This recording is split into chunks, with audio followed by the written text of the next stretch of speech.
Estamos de volta com o programa Ponto de Equilíbrio. Infelizmente, esse é o nosso último bloco.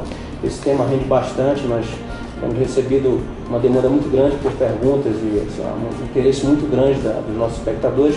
Mas eu deixei no ar aqui, antes do encerramento do bloco anterior, uma pergunta que é o que tem sido feito para coibir, no âmbito da região metropolitana de Manaus, o problema da mobilidade clandestina. Marcelo, o governo do estado, ele desenvolveu agora o que nós chamamos de projetos para 20 anos, que seria investimento no sistema viário de quase 80 quilômetros de implantação de um novo sistema viário, onde desse prioridade ao transporte coletivo para Manaus e para a região metropolitana. Para Manaus e para a região metropolitana. Para Manaus especificamente, 80 quilômetros, com prioridade ao transporte coletivo, prioridade à carga, ao acesso do porto ao distrito ao porto e do distrito até o terminal Teca. Tem que se dar uma prioridade para haver uma divisão de operação desse anel viário. O governo do estado está investindo e vai investir pesadamente visando Manaus de 20 anos. Esse projeto também contempla a mobilidade intermunicipal, ou seja, é a ligação com a duplicação da M070 até Manacapuru, com a duplicação da M010 até Rio Preto da Eva, com essa e a futura ampliação do distrito industrial, porque hoje o distrito 2, ele não comporta, não tem mais nenhuma indústria que possa se instalar. Então é necessário que se tenha planejado uma ampliação desse distrito para que nós possamos atender essa indústria, aquilo que o Geraldo falou, mas é o fator econômico de geração de emprego e renda.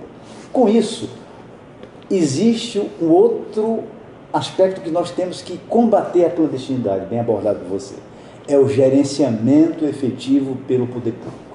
Nós não podemos atacar a clandestinidade se o poder público não gerenciar o nível de serviço, a confiabilidade do serviço, a tarifa. Quem tem que gerenciar é o Estado e o município. Não se pode abrir mão para a iniciativa privada, porque o Estado tem a visão que o transporte de carga, de pessoas, a mobilidade da população é uma questão social, é uma responsabilidade social. Ela não é somente um fator econômico, tem um lado social, ou seja, para atender a população mais carente.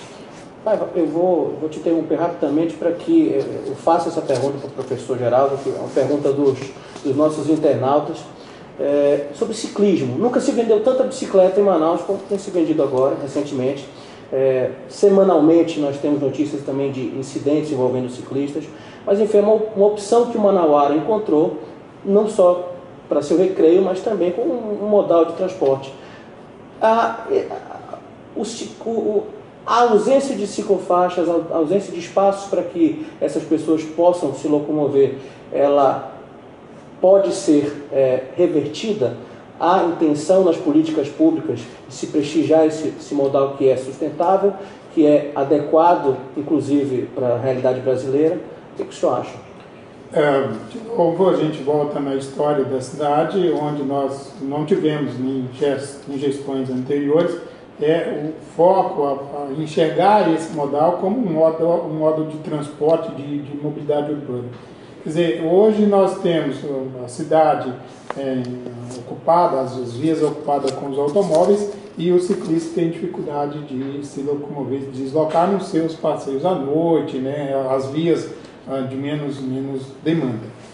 Se aí que vem, eu acho que o foco desse debate tem que ser mobilidade urbana, né, quer dizer, como um todo. Quando nós começarmos a discutir, quando nós tivermos um amplo debate sobre mobilidade urbana, nós vamos ver que viagens a pé, viagens de bicicleta precisam ser mais encorajadas, e então nós vamos ter que colocar como prioridade também ciclovias, ciclofaixas.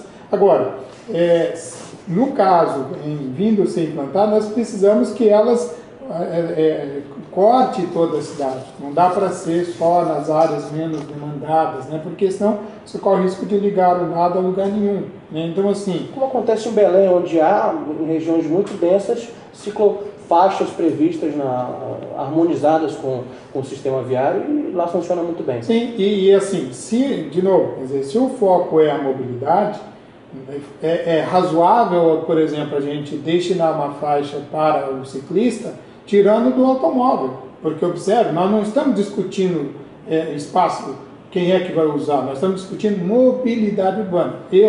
tem o direito de usar a ciclovia, assim como o dono do automóvel tem direito de usar a faixa. Mas então, nós tiramos o foco do trânsito para falar da mobilidade, né? E aí, ciclovia é uma medida interessante para uma cidade como esta, né? Agora, a cidade precisa fazer esta opção, né? A sociedade precisa entender a importância disso e abraçar isso. E não é porque eu estou também pela dentro... conscientização dos motoristas. Claro, claro. E não é porque eu estou dentro do automóvel, eu estou em cima da bicicleta, que eu sou cidadãos com níveis diferentes de cidadania, né? Quer dizer, nós precisamos entender que mobilidade urbana é assegurar direito de circulação a todas as pessoas, independente dos modos que nós estamos utilizando. Uma outra pergunta que eu julgo fundamental fazer nesse programa é sobre acessibilidade. No Brasil nós temos cerca de 45 milhões de pessoas, segundo dados da Secretaria de Direitos Humanos da Presidência da República, que são portadoras de algum tipo de deficiência. E essas pessoas demandam equipamentos diferenciados, enfim, elas precisam estar inseridas nas políticas públicas. Como fazer, começando com o Paiva, que é um profissional de planejamento da área governamental, como fazer para incluir essas pessoas nas políticas públicas de mobilidade? Perfeito. Primeiro que nós tenhamos um sistema de transporte inclusivo. Ele, quando é inclusivo, Marcelo, não é só para a pessoa com deficiência. Ele tem que ser para todo mundo. Para o idoso, para a pessoa de baixa mobilidade, para o estudante, para a grávida temporária, para aquelas pessoas que estão atravessando uma fase. E nós não podemos ser discriminatórios. Não é só para a pessoa deficiente, é para toda a cidade. É por isso que no conceito inicial, a mobilidade ela tem que ser inclusiva, integrada e acessível. Aí nós estamos atendendo a todo mundo. Por exemplo, Marcelo, a calçada. 28% da população ela anda a pé. Esse número é um dado da prefeitura de 2 anos atrás. Calçada que em Manaus é um elemento até estranho. Nós temos um ranking, né? Nós temos os campeões de pior calçada do Brasil. 1% só da população utiliza a bicicleta, mas nem por isso nós podemos excluí-la para aquelas pessoas que querem utilizar com esse modal. O que nós temos é que, urgentemente, Marcelo, priorizar. Se nós não podemos atender a todo mundo, se nós não podemos fazer uma ciclovia lá da Cidade Nova até o centro histórico...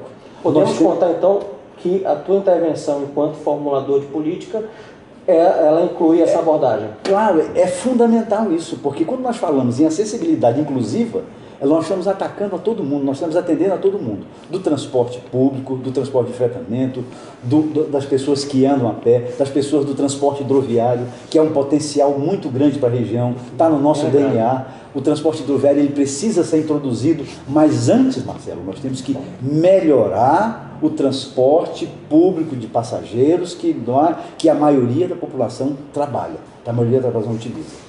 Professor, nosso último minuto. É isso, eu acho que é colocar a mobilidade da população em primeiro plano, né?